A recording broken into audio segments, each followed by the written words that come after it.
Depuis aujourd'hui, Ryanair impose à ses passagers de payer un supplément pour les valises qu'ils prennent avec eux dans l'avion. C'est la seule compagnie au monde à faire payer les bagages cabine, Pierre. Non, il y a une autre compagnie low cost européenne qui fait la même chose depuis ce jeudi d'ailleurs aussi, c'est Wizz Air.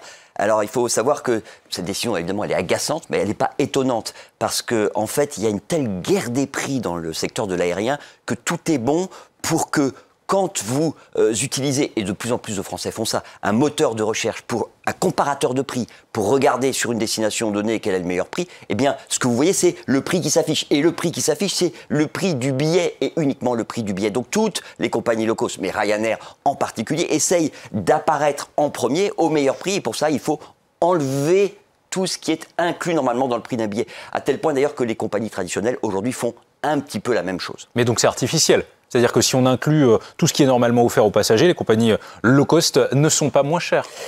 Écoutez, elles sont quand même moins chères. Pourquoi? Parce que bon, il y a ces astuces-là, bien entendu, mais en vérité, le modèle économique de compagnie low cost, il repose sur une logique où on fait tout pour réduire les coûts low cost, les bas coûts. Alors, effectivement, il y a obligé ses passagers à tout payer. Ça, c'est le premier pilier. On fait payer les boissons, il n'y a pas que les bagages. On fait payer le choix de la place dans l'avion.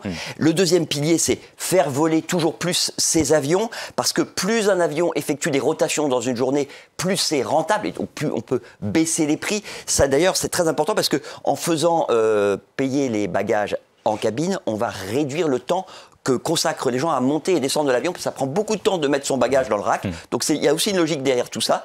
Et puis alors le troisième pilier, c'est utiliser un seul type d'avion. Pourquoi? Parce que quand une compagnie aérienne va négocier avec Airbus uniquement ou Boeing uniquement pour un seul type d'avion, elle va obtenir les meilleurs prix sur ces avions.